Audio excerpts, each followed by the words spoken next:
isang pastor na tagbigay ng formation sa PNP ang nahuli ngayon sa pagbibinta o pagtutulak ng bawal na gamot at umamin na gumagamit daw si pastor ng droga. Nakuha sa kanya ang ilang sachet sa bawal na droga. At napaamin talaga si pastor. Gabayan na lang po ako ng Panginoon. Tanggapin ko lang itong nangyari sa akin. Wala pong nakakalam na nagbibisyo ko, tsaka wala pong nakakalam even po lahat ng kamag-anak. See? Ipanalangin na lang daw niya dahil nahuli at formator para ito sa PNP, nagbigay ng seminar sa PNP at lalo na sa mga kabataan. Isang pastor ang nahuli sa operasyon ng anti-drug narcotics. Ito sa operasyon at na kuhaan ng 10 sachet ng crystalline substance na pinaniniwalaang shabu. Ito. Oh. So, di natin pangalanganan si pastor at di natin pakita ang kanyang mukha. Ito ang kanyang ID sa PNP National Headquarters dahil siya pala ay magbigay ng seminar sa mga pulis. Oh. Magbigay siya ng seminar sa mga pulis. Pero, sa operasyon, nahuli si pastor na nagbinta ng bawal na gamot, yung droga.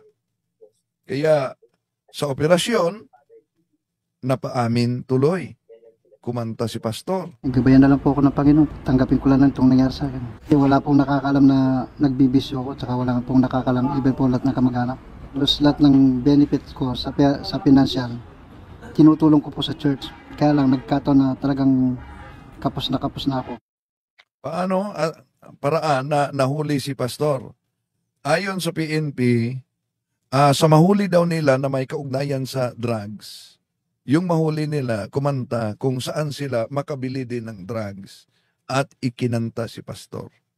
Kaya, nagsagawa ng surveillance ang PNP at nagkataon na yung asset ng PNP nakabili ng crystalline substance, ang tawag niyan sa operasyon dahil ako makasama ko minsan ang PNP sa operasyon, ang tawag din crystalline substance.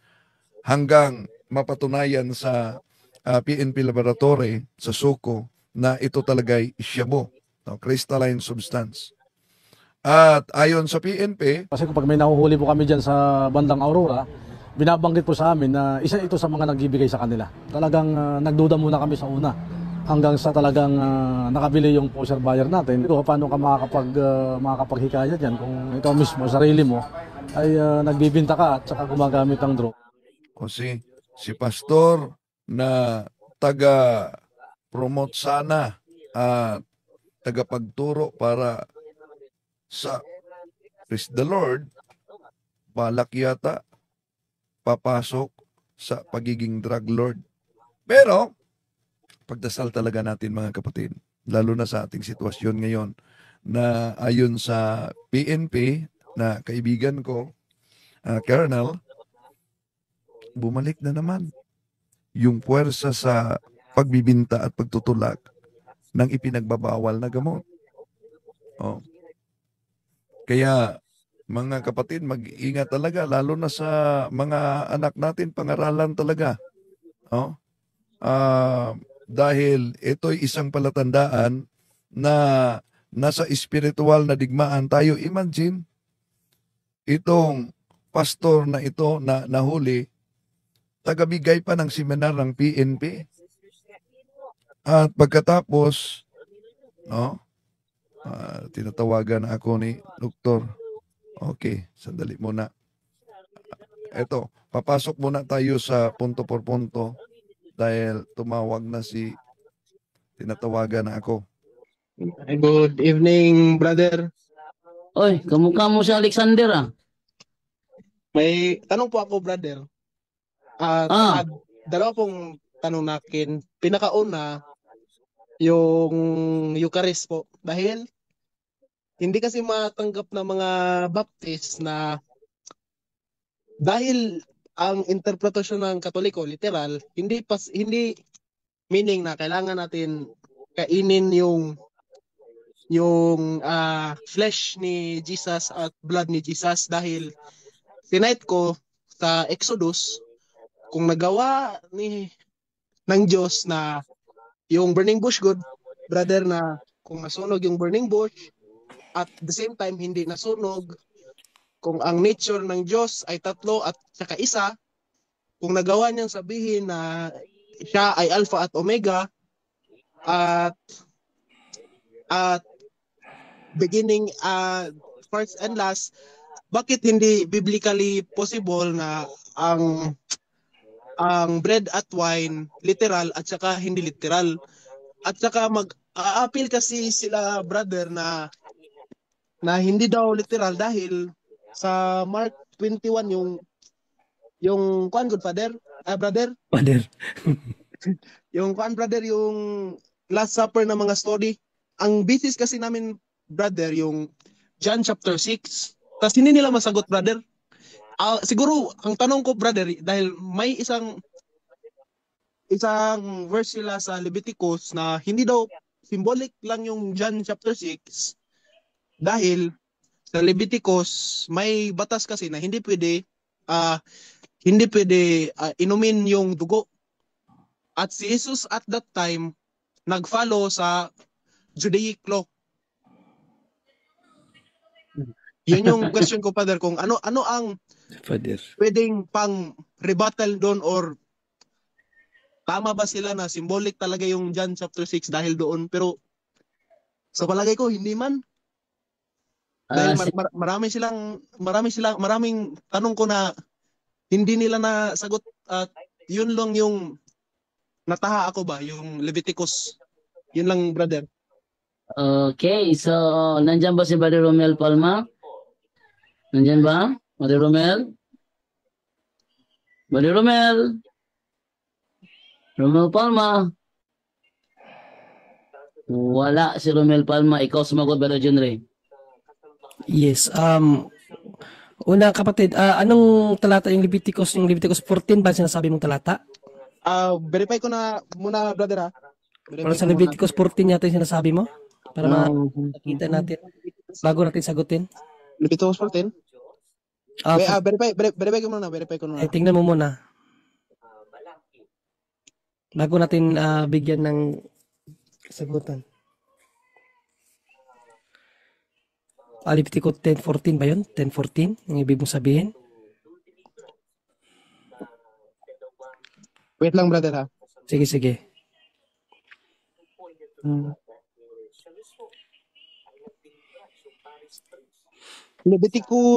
Nasa Leviticus 7. 7:14? No, 7:14. 17. 17? Or 7:10? 7:10 to 14? Leviticus 17:11, brother. Leviticus 17:11. For the life of creature is in the blood, and I have given it to you to make atonement for yourself on the altar. It is the blood that makes atonement for... Sige, basahin natin dito bro para makita ng lahat. Tingnan natin kung anong nakasabi dito. Magandang balita, Biblia yung ginamit ko. Ito naman ang tuntunin tungkol sa handog pangkapayapaan. Kung ito'y inihandog bilang pasasalamat, ang handog ay sasamahan ng tinapay na walang pampalsa. Ito'y maaring makakapal na tinapay na yari sa harinang minasa sa langis, o maninipis na tinapay na pinahira ng langis, o tinapay na yari rin sa harinang minsan sa langis, o minasa sa langis. Ang mga ito ay isama sa tinapay na may pampaalsa at sa handog, pangkapayapaan bilang pagpapasalamat. Sa bawat uri ng tinapay ay magbubukod ng isang ihahandog kay Yahweh, at ito'y kukunin ng paring nagbuhos ng dugo ng handog kapayapaan, pangkapayapaan. Okay, maraming salamat sa talata na ito, no? Well, dahil ang kinote niya, kapatid, is ang Leviticus. Of course, sa Leviticus, symbolic yan. Kasi hindi pa man bumaba ang ating Panginoong Jesucristo diyan. So yung sa Leviticus 7, nagfi-figure out na siya ng mangyayari sa darating na mayroong isang alay na gagawin para kay Yahweh. Nakuha mo? Oo, brother. Sa Leviticus, natural, symbolic yan. Hindi pa yan literal kasi wala pa naman natin Panginoong Jesucristo. However, sa New Testament napakalinaw yung sa 6, no? John 6 napakalinaw ito. Bakit sasabihin nilang symbolic? Basahin natin kung symbolic ba ang pagkasabi dito? Basahin ko sa iyo na ito ay literal. Hindi yan symbolic. Kasi ang sinabi ng Panginoong Jesucristo dito, tunay na katawan. Pag sinabing tunay, literal ba yan, kapatid? Hindi, yan yung tanong na hindi nila Yan, kasi hindi nila tanggap. Pero kung susundin lang natin ang banal na kasulatan, literal yan kasi tunay nga eh. Pag sinabing tunay bro, hindi yan symbolic. Ang synonyms ng tunay is literal. Synonyms ng dalawa na yan. Pwede pa mag-add, brother? Dahil nakipag-debate ako, hindi na natin nag-discuss lang.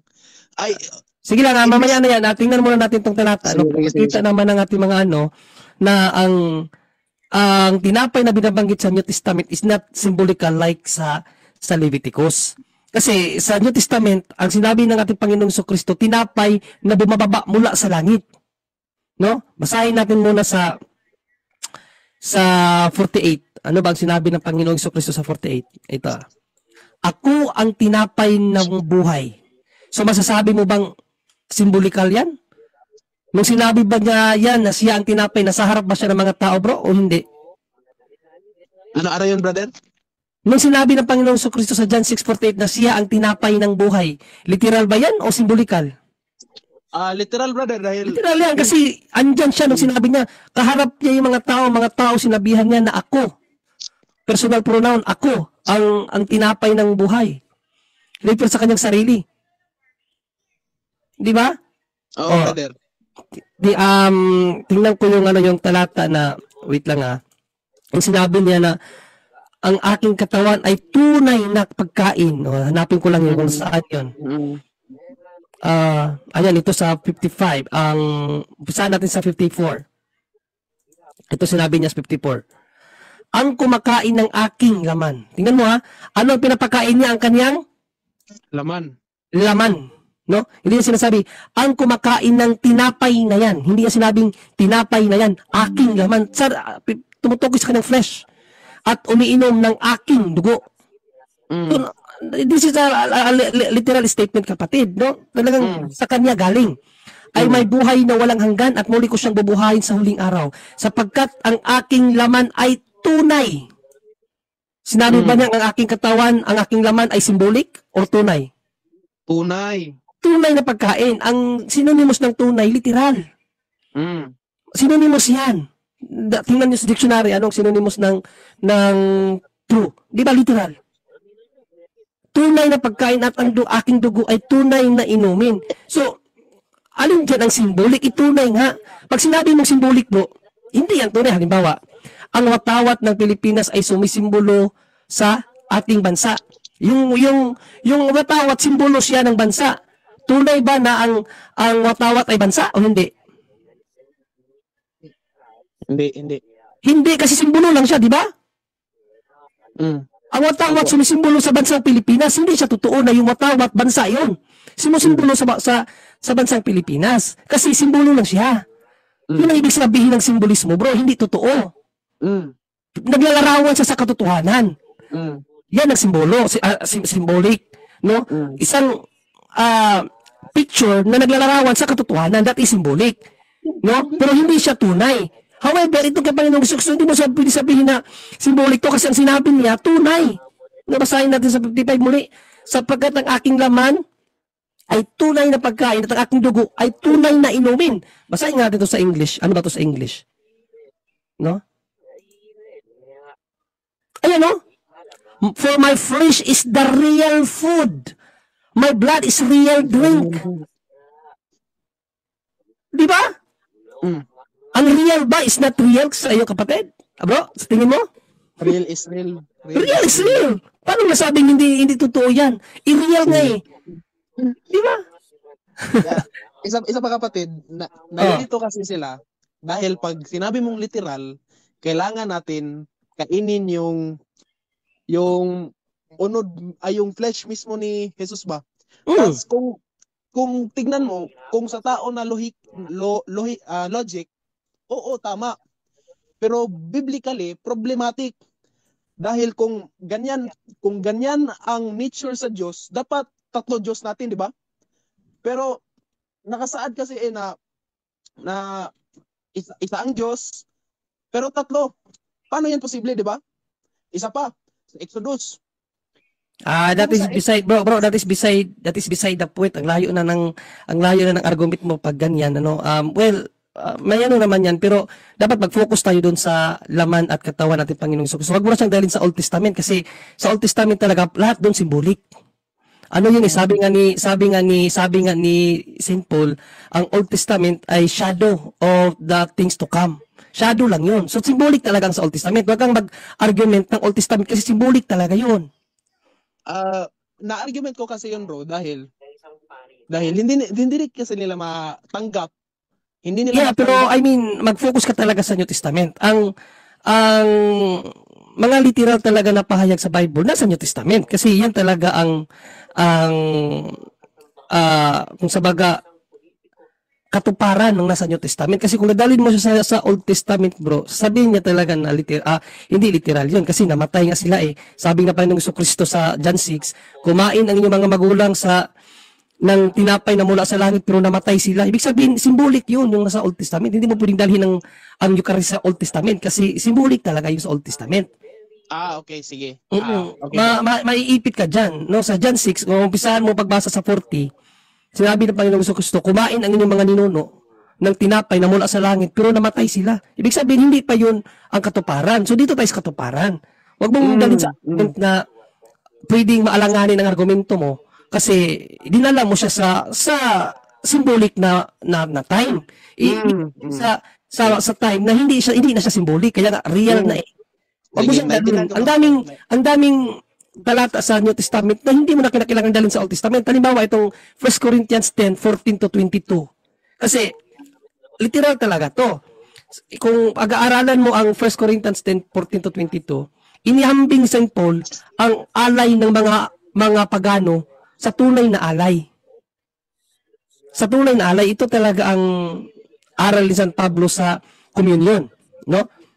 Ito, paano niya inano yung 1 Corinthians 10 14-22 ito.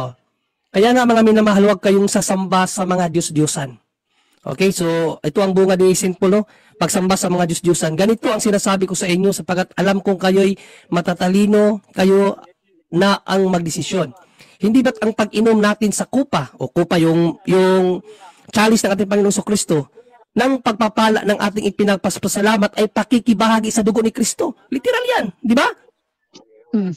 Ang pag-inom natin ng kupa, pakikibahagi sa dugo ni Kristo. So literal talaga na iniinom natin yan. At ang pagkain natin ng tinapay ng ating pinipira-piraso ay pakikibahagi naman sa kanyang katawan. So walang symbolic dyan, pakikibahagi talaga. Kaya nga dahil iisa lamang ang tinapay, tayo iisang katawan. Kahit na tayo marami sapagkat nagsalo-salo tayo sa isang tinapay. Pinagsasaluhan na, isang tinapay pinagsasaluhan. Ibig sabihin ng isang tinapay na yan si Kristo. I am the bread of life, John 6:48 and John 6:58. Tingnan ninyo ang bansang Israel. Hindi ba't ang mga kumakain ng mga dog ay nakikibahagi sa ginagawa ng dambana? Ito na yung kanyang pag-distinguish, no, sa dalawang uri ng sacrifice. Anong ibig kong sabihin? Sinasabi ko bang ang Diyos-Diyusan o ang pagkaing inihandog sa mga Diyos-Diyusan ay may kabuluhan? Inihambing ni St. Paul yan na ang walang kabuluhan na handog o sacrifice, yung pag-alis sa mga Diyos-Diyusan, yung ginagawa ng simbahan, sacrifice din yun, unbloody sacrifice. Pero may kabuluhan yun kasi pakikipagkaisa yun sa katawan at dugo ng ating Panginoong Kristo. Hindi ang ibig kong sabihin ang mga pagano ay nag-aalay ng kanilang handog sa mga demonyo at hindi sa Diyos. Kaya't ayaw kong maging kaisa kayo ng mga demonyo. Ibig sabihin pala, mayroong dalawang uri ng sacrifices sa mundong ito. handog, o sakripisyo, pag-aalay sa demonyo, at pag-aalay sa tunay na alay, ibig sabihin sa Diyos. Dalawang magkaibang tunay yan. Mm. Ang tunay na yung sa demonyo na alay, yun ang walang kabuluhan. Sabi ni St. Paul, walang kabuluhan yan. Pero ang ginagawa natin, pagkain natin sa tinapay at dugo ng ating Panginoon Kristo, ito ang tunay na alay.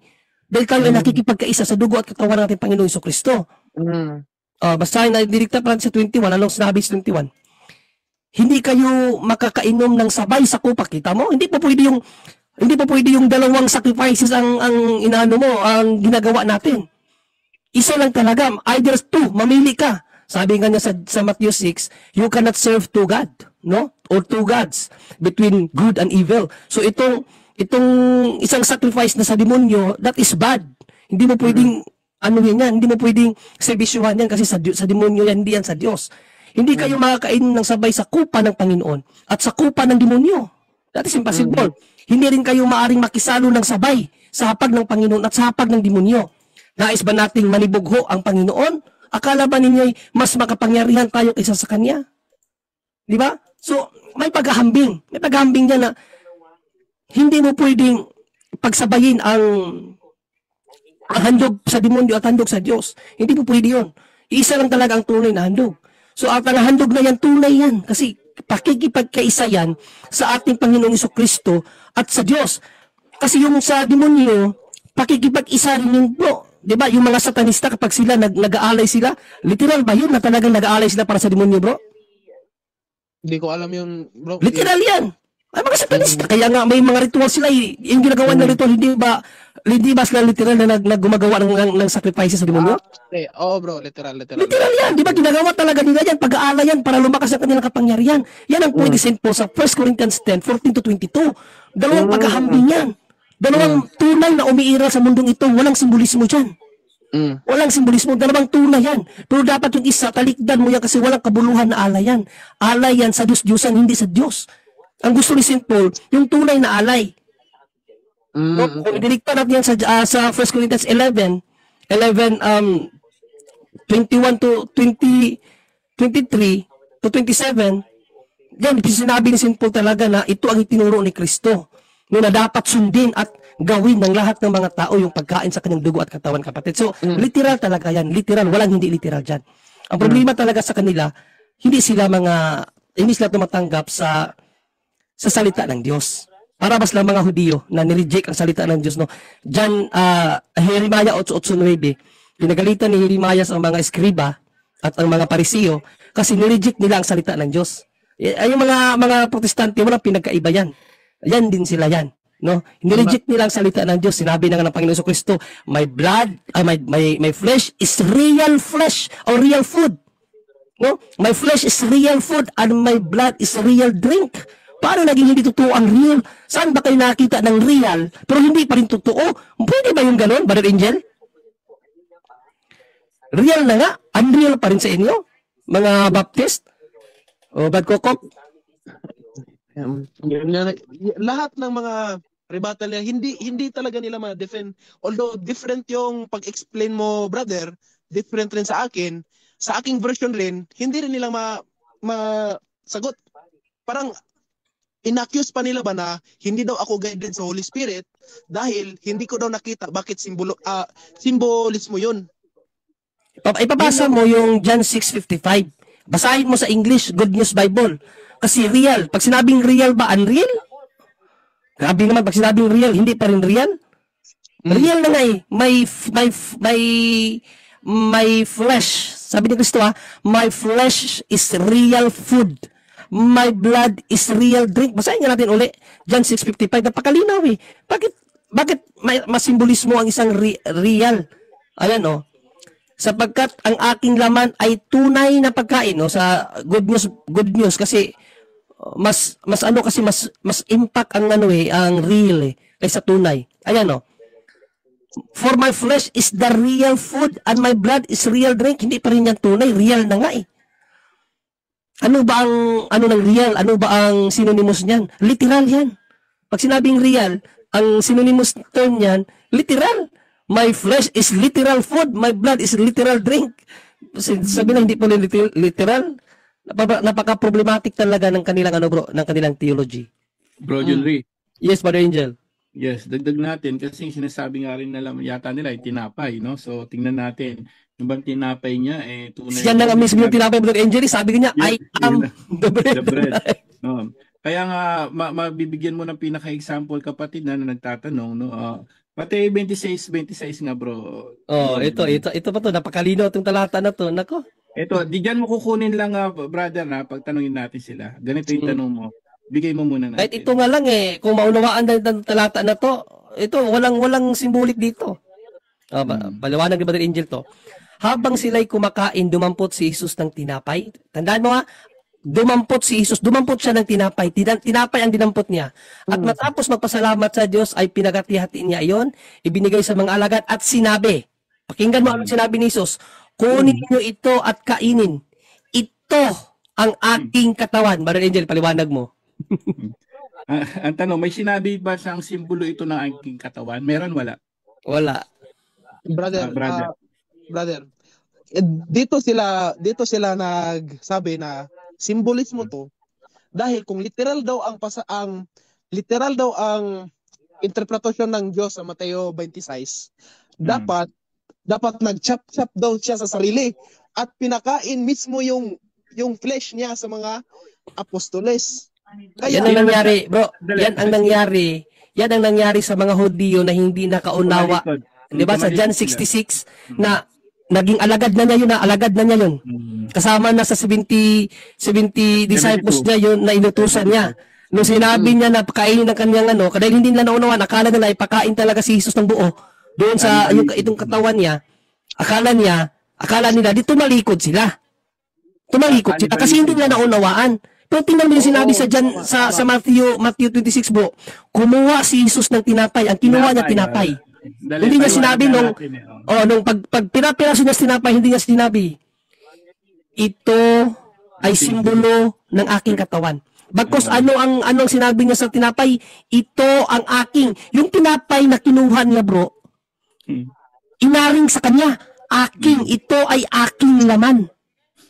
Ito ang aking laman. Din niya sinabi, ito ay simbolo. Walang simbolo. Talagang klinin niya na yung tinapay na kanyang kinuha. Ano yun? Laman yun. Laman niya yun.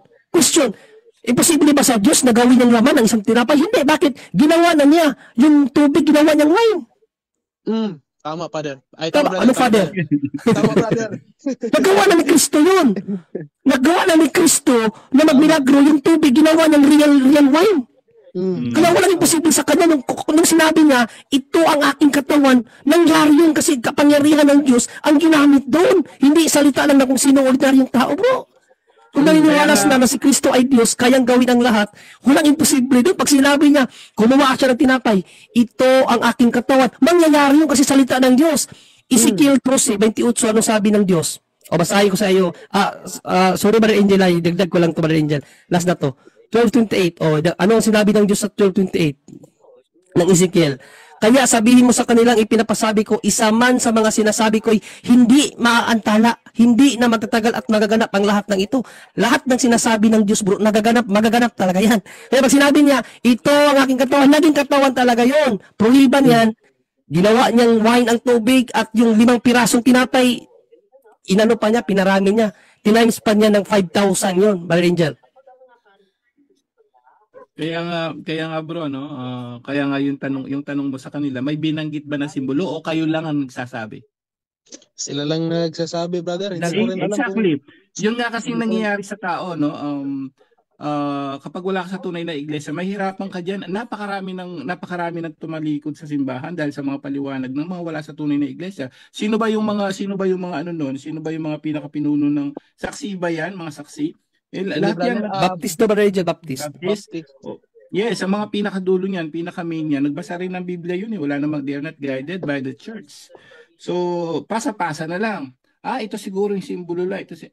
Doon nagkakaproblema, no? Kaya nga, napakahirap talaga sa mga tao nagbasa na tapos mag-interpret ka na mag-isa. Isipin mo yan, yan, literal talaga yan. Kasi unang-una, wala siya sinabing simbolo. At pag sinabing ito, ang aking katawan, tanong, yun nga, kaya bang gawin yung katawan yun o hindi? Kaya. Exactly. Luke chapter 1 verse 37, for with God nothing is impossible. Kaya kung maalala nyo dun sa Emmaus noon, kung maalala nyo, may dalawang disipulo doon, nakita siya, hindi siya Lucas nakilala. 24 yan, 24, Yes. 14 hanggang 30. Alam mo doon pa lang makikita mo nung muli siya nabuhay, nagpakita siya ron. Hindi siya nakilala kung sino yon. Sabi, anong pinag-uusapan yon? Sabi ni Jesus sa kanila. Sabi niya, hindi mo po ba alam nangyari? Yung nga pinako sa krus, namatay, ganito, ganito. Hindi siya nakilala. Alam nung nangyari sa bandang huli, nung dinala siya sa bahay nila at nagpira-pirasong tinapay, nabuksan ang isipan nila. Ngayon, biglang nawala si Jesus. Naging tinapay. Bakit nawala si Jesus? Yun na yung tinapay, siya na yun. And that's exactly, yes. Ano yan bro? Basahin mo yan bro, Kokok. Lucas 24, 14 hanggang 30 yan. Kapag wala kang proper theology, hindi mo maintindihan yan. Kaya nga doon sa unang Korinto chapter 11 verse 27, ang hindi karapat-dapat na kumain ng kanyang katawan at dugo, hindi karapat-dapat nagkakasala. Bakit siya nagkakasala? Doon sa tinapay ang sinasabi doon. Bakit nagkakasala kundi siya yun? Kaya may tinanong kami noon, yung isang born again dito, tungkol dyan sa Eucharist. Tinanong ko siya, hindi makasagot eh. Sabi ko, anong tinapay yan? Tinapay ba sa bakery, pandesal? O tinapay yan ng pinagpiraso ng mga apostol? Hindi makasagot. Kasi pag sinabi niyang tinapay sa bakery lang yan, ba't ka magkakasala? Kapag hindi ka karapat-dapat, tama? Yes, strong point yan, brother. Strong point. Exactly. Kung yan naman ay tinapay naman ng pira-pirasong tinapay ng mga apostol, ba't hindi nyo ginagawa? See? Lalo na ngayon, hindi nila ginagawa yan. At gawin man nila, paano maging simbolo? Nakakasala ka nga eh. Kung simbolo lang. Brother Angel, sabi pa naman sa Bible, wag nilang dagdagan. Saan nila mabasa na simbolismo lang? So dagdag yun. Yun nga yung pinakapunto ko kanina dyan sa Mateo 26:26. So saan may sabi nyo, dapat nasa Biblia. Nasa Biblia ba na sinabi ni Jesus simbolo? See, biblical sila pero ngayon napapatunayan sila wala sa Biblia. Yun yung mga paliwanag bro na makakatulong sa iyo. Sige po, salamat bro. Yung ikadalawang tanong ko, brother. Sa Latin Rite, yung Eucharistia ng paano natin ginawa, bakit hindi natin iniinom yung chalice, brother? Bakit yung pinutusro lang, brother? Yun yung isang tanong ko na hindi ko talaga hindi mo pa alam. Or biblical ba yun? Biblical yan. Actually, mayroong 4 na rason. Sabi sa Catholic theology, 4 na reason. Tandaan mo to palagi, aralin mo to para maisagot mo to sa iba. Kasi isa yan sa ginagamit nilang dahilan, no? Na piki yung pagtatanggap natin sa Eucharist kasi sabi sa Bible, kanin at inumin. Ba't sa inyo pinapakain lang, ang pari lang ang umiinom? At sinasabi pa nila na pari lang ang nalalasing, no? So makirit talaga yung ginagawa nila sa ebanghelyo. Tandaan natin, ebanghelyo po yan, no? Huwag nating gawing katatawanan yung ebanghelyo dahil magkakasala po tayo ng sakrilihiyo yan. Una kapatid, ang turo ng simbahan dyan dahil sa 4 na mabibigat na rason. Mayroong 4 na rason kung bakit Eucharist na lang ang tinatanggap. Una, economic reason. Pangalawa, hygienic reason. Ay pala, 3 lang pala. Economic reason, hygienic reason, at theological reason. Okay? Economic reason. Tandaan natin na ang wine na ginagamit dyan ay hindi mumurahin na wine, bro. Purong wine talaga yan. Walang preservatives, kaya mahal yan. Tama? Ngayon, ang hula ni Malakias, mula sa sunset, mula sunrise hanggang sunset, gagawin ang pag-aalay. Ibig sabihin, mula alas 5 hanggang alas 5 ng umaga hanggang sa hating gabi yan. Sa mga katedral natin, ganyan ang misa, no? Based sa hula ni Isaias, at Katoliko lang ang nakatupad sa hula na yan, na magkakaroon ng alay from sunrise to sunset. Katoliko lang, kaya nga sa katedral natin, lalong-lalo na paglinggo, mula umaga hanggang gabi, tuloy-tuloy ang misa, kada oras, tama?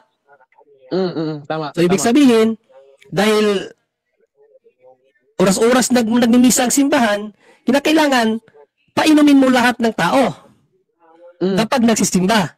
Mm. No? Mm, Napakamahal ng wine, bro. Napakamahal ng wine na ginagamit ng simbahan. Karamihan pa ng mga Katoliko, nagbibigay man, piso-piso lang. Kasi wala namang 10% sa simbahan eh. Tama? Tama, brother. Ang iba pa nga, hindi nga nagbibigay eh. Mm. So baka maubos ang pundo ng simbahan sa dami na nagsisimba linggo-linggo. Isipin mo yan, ang volume ng tao ng Katoliko, pag nagsisimba, ang dami. From 5 a.m. to 10 p.m. yan. Puro palagi ang mga katedral niyan. Saan kukuha ng pambili ang simbahan, bro? Kung lahat na lang ng Katoliko ay paiinumin, di ba? Tama, So, brother. isa yan sa nakita ng simbahan ang economic reason. Pangalawa, hygienic. Hygienic reason kasi lalong-lalo na bro nung nagka-COVID, delikado. Mm. No? Na isang kupa lang yan eh. Painumin ang lahat. Ano mangyayari? Kung may COVID yung isa, di nagka-COVID na lahat. Tama, brother. Tama. Hindi naman pwede bro na bawat Katoliko magdala ng baso ay parang na kayong nagtatagay dyan sa simbahan. Tama? Tama, brother. Tama. Pangalawa yan, sa nakita ng simbahan kung bakit kahit hindi nakatawan. Pangatlo, theological reason. Theological reason, bro. Pag bumili ka ng karne sa merkado, bro, yung karne na binili mo may kasama bang dugo o wala? May kasama. Kasama ng dugo doon. Kaya nga, si Panginoong Jesucristo nung sinabi niya to sa John 6 sa John 6 nung sinabi niya sa John 6 napakalinaw ng sinabi niya sa 50:51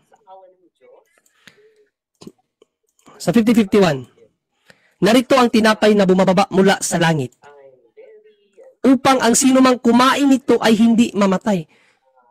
Sa 50 bro, sinaliban niya ang dugo or okay na yung tinapay para sa buhay na walang hanggan? Okay, brother. Nakita ko na. Sige, okay. Di ba? Tinapay, sapat na yung tinapay. Okay. Even his flesh is very very enough para magkaroon ka ng buhay ng walang hanggan. Di ba? Tama, brother. Yung sinasabi nila na sa Matthew 26:26 at sa Lucas 20:22-19-20 na bakit pinainom doon ang mga because of the audience. Tingnan mo kung sino ang audience. Sa Matthew 26:26 at sa Luke 22:19-20, sino ang kaharap na diyon? Mga apostol niya, di ba? Mga pari. Kaya sinabi niya, gawin ninyo ito upang pagpapaalala sa akin. Kaya yung gawain yun, retirado yun sa mga pari. Para gawin ng mga pari yun. Kaya sa mga misa natin ginagawa ng pari yan. Breaking of the bread at yung consecration of the wine. Para maging turing na dugo.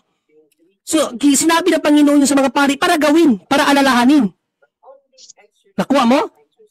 Oo, brother. Kuha ko yung Pero sa John 6, sino ang audience niya? Mga tao.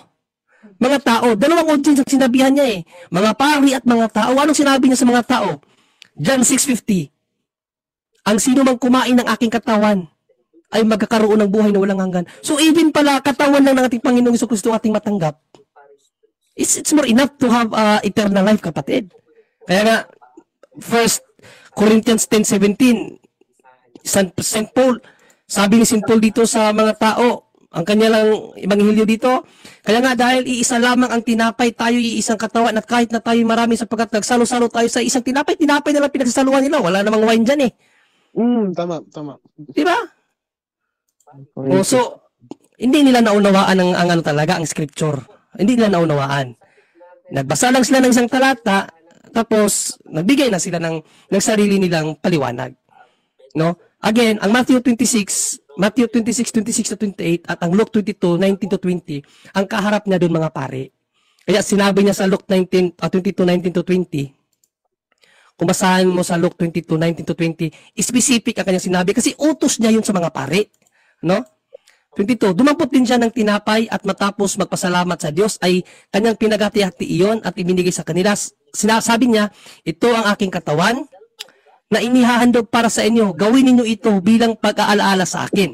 Gayon din naman, dumampot siya ng kupa pagkatapos maghapunan at sinabi, ang kupang ito ang bagong tipan ng Diyos na pinagtibay ng aking dugo. Ang aking dugo ay mabubuhos alang-alang sa inyo. So napakalinaw dito ang kanyang specific na utos, gawin ito para pag-alaala sa kanya. Sino ang sinabihan niya dyan, mga pari? Kaya nga ang mga pari, ginagawa yan pag breaking of the bread at pag-consecrate sa wine. Kasi yan ang utos sa kanila. Pero pagdating na sa implementation, pag-implement na, John 6:50, sinabi ng Panginoong Jesucristo, ang sino mang kumain ng kanyang katawan ay magkakaroon ng buhay na walang hanggan. So enough na, in theological reason, enough na ang bread roon ng life eternal. Kasi nga, sa bread, that is flesh, may kasama na rin yung dugo, kapatid.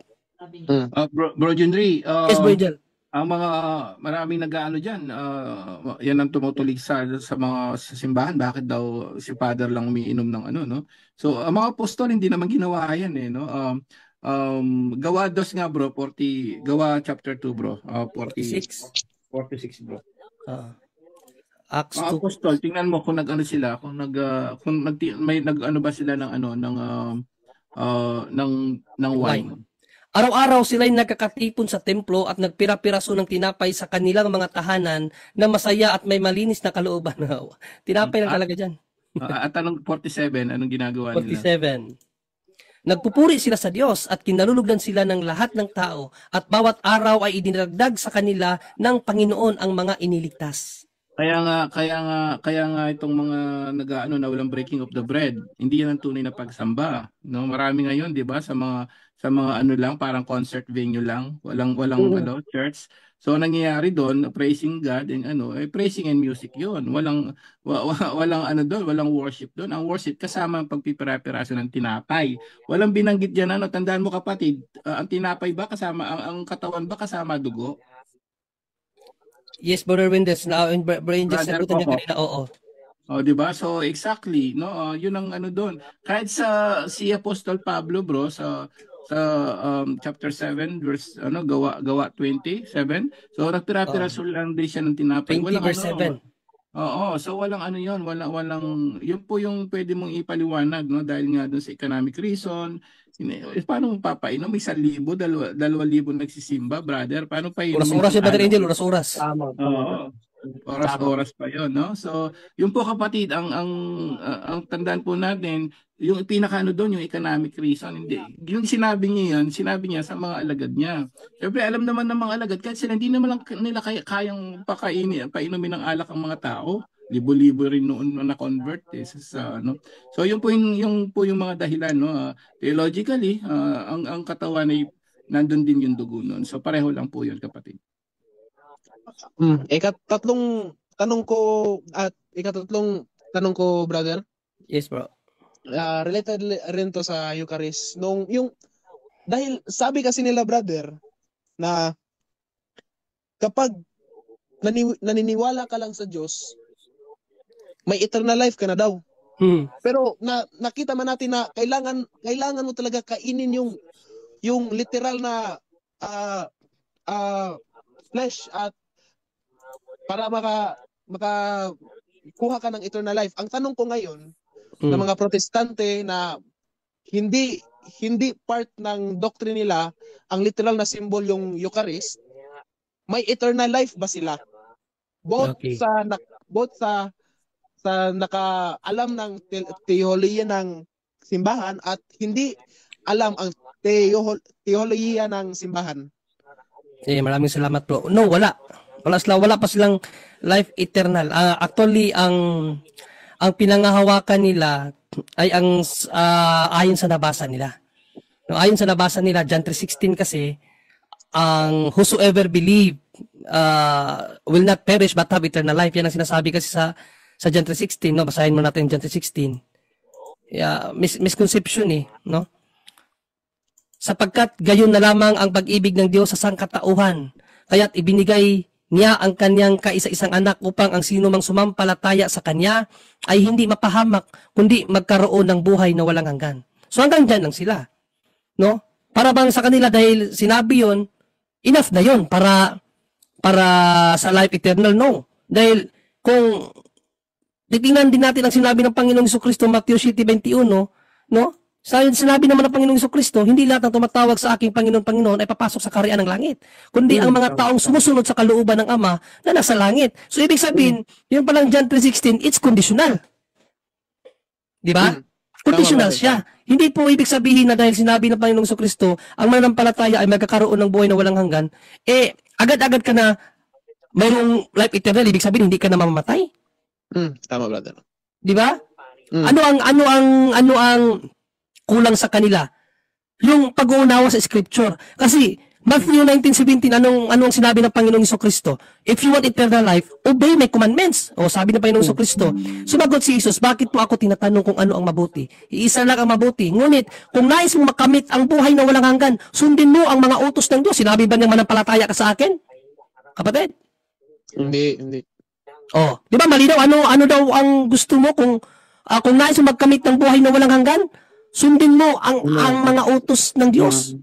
Question, inutos ba niya na kainin ang kanyang katawan? Utos, literal yun dahil wala nang ibang interpretation yun eh. Correct. Wala. So, ibig sabihin, yung pagbabasa nila ng Bible, dahil may sinabi, ang nanampalataya magkaroon ng buhay ng walang hanggan, assumption ng probata. Assuming without proving. They just assume na may life eternal na sila. Kaya, feel nila ligtas na sila. Once and always said nga daw eh. Kaya hindi na nila kailangan kumain ng katawan ni Kristo, hindi na nila kailangan magpabinyag. Anong talaga? Ayun ang mga aral nila. Hindi na nila kailangan mag-confession kasi na may life eternal na sila. Dahil nanampalataya sila sa Diyos. Nakalimutan nila ang Matthew 7:21. Marami ang tatawag sa aking Panginoon, Panginoon, pero hindi sila papasok sa kaharian ng langit. So, nakakaawa dahil nalinglang talaga sila sa turo ni Satanas. Kay Satanas na turo yan. Bro, Now, last din, Brother dun sa Angel. sinabi niya, paano yung mga walang tinapay na mga tao ngayon ibang sekta, lahat yun walang tinapay, yung iba simbolo lang. Paano yun? May kaligtasan ba? Si Jesus na nagsabi, 1:54, 53, bro. Matthew 6, sa 6:53. Napakalinaw nitong 6:53 eh. No? Yan ang bigay mo. John 6:53, nako, grabe. Sabihin nila hindi na kinakailangan ng kanyang katawan. Sinabi niya dito sa 6:53 ang hindi makakakain hindi magkakaroon ng buhay na walang hanggan eh. O ito sa Kristo. Sinabi ni Jesus, pakatandaan ninyo, malibang kanin ninyo ang laman ng anak ng tao. Ha? Malibang kanin na, ibig sabihin hindi ka makareceive ng kanyang katawan at inumin ang kanyang dugo, hindi ka magkakaroon ng buhay. Kita niyo yan. Nasaan dyan ang pananampalataya lang? Kung hindi mo ma-accomplish yung utos niya na kainin at inumin ng kanyang dugo, hindi ka magkakaroon ng buhay na walang hanggan. Kaya nga misinterpretation, Brother Angel. May kaligtasan ba sila, Coco? Wala, brother. Pero yung nag-discuss kasi kami sa John chapter 6, brother. Sinabi ko na kung mali ang interpretation ko na literal ito, mapasalangit pa rin ako according sa ilang theology. Pero pag sila mali at tama ako, wala silang eternal life. Yun, at nagalit siya dahil hindi daw ako guided sa Holy Spirit daw. Siyempre, may insulto talaga sila doon, pero yun ang totoo. No? Mali talaga yung kanilang paggamit sa John 3:16.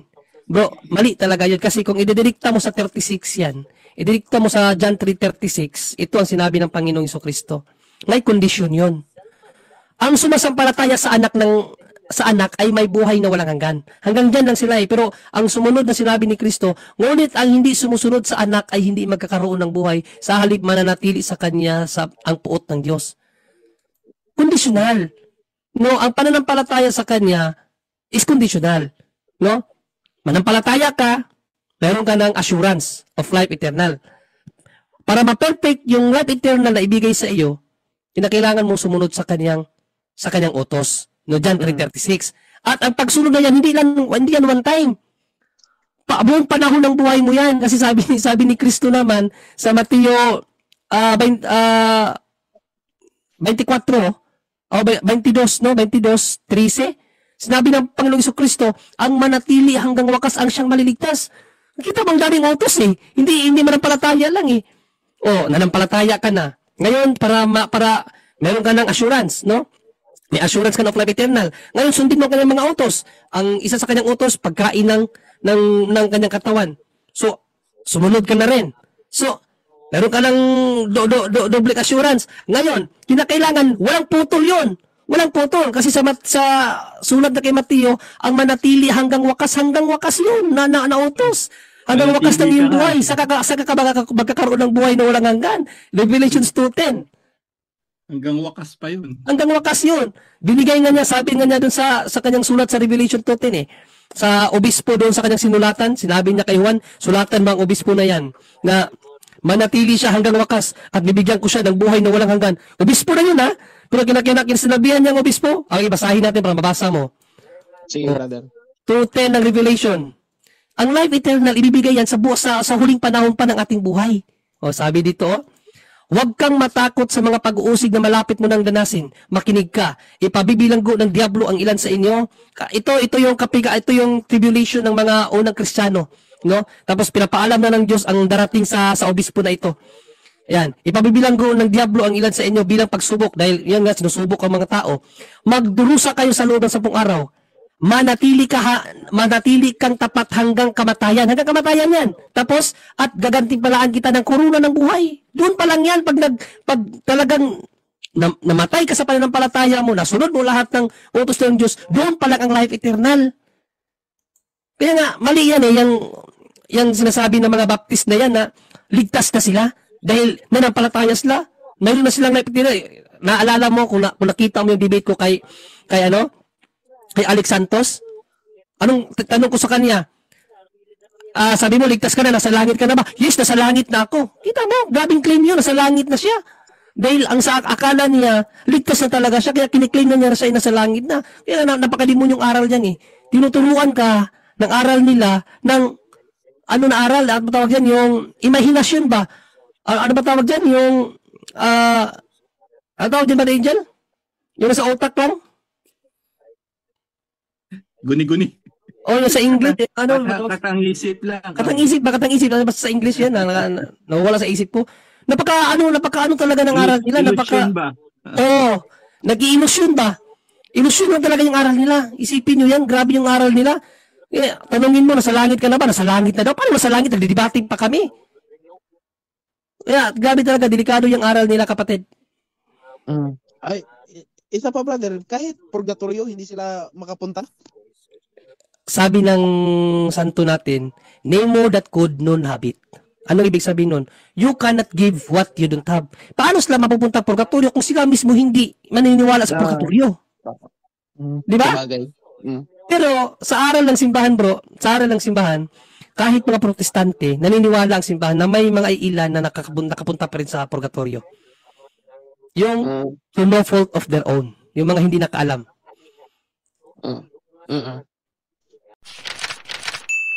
So ayan po mga ka-Queers, sanay kapupulatan po natin ito ng aral at kung nagustuhan niyo po ito, please like and share, ibahagi po natin sa mga kakilala po natin and please don't forget to follow and subscribe po ng ating YouTube channel, Mr. Curious Catholic. Muli po, this is Mr. Curious Catholic, kasama po ninyo sa pagtatanggol ng ating simbahan. Pro Deo et Ecclesia. Sa Diyos po ang lahat ng kapurian. Hello mga kapatid, follow and subscribe Mr. Curious Catholic. Marami tayong matutunan, mapupuno po yung ating isipan sa mga katotohanan dahil ang katotohanan na magbigay sa atin ng tunay na kalayaan. God bless. Hello mga kapatid, inanyayahan namin kayo, huwag niyong kalimutan mag-subscribe sa kay Bro Dance Oberio, Mr. Curious Catholic. Marami kayong matutunan sa pamamagitan ng pagsubaybay niyan sa pagsagot sa pananampalataya na inaatake ng ating mga kapatid sa iba. Yung pananampalataya, and they are not only attacking the teachings of the Catholic Church, but proselytizing the good numbers of the Catholic. At sa pamamagitan sa pagsulotin niyo nitong Mr. Curious Catholic, Facebook page and YouTube channel, dami ninyong matutunan. Isabuhay natin ang ating matutunan. Pro Deo et Ecclesia.